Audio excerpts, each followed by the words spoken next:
tayo sa PowerPoint. Press natin yung blank presentation. Click ka at title.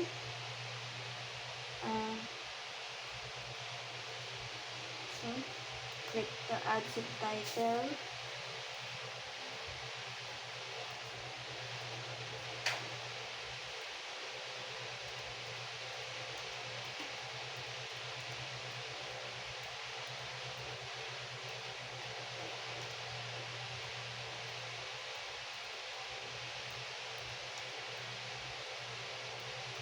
Period.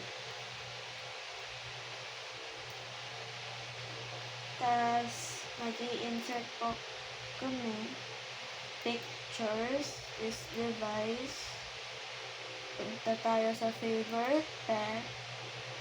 Copy PNG. Insert. Tapos, Adjust. natin yun.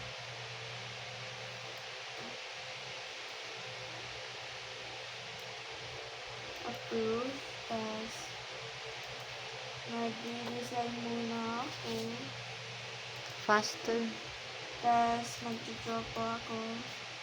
Pwede kang mag-draw. Pwede ka po mag-draw.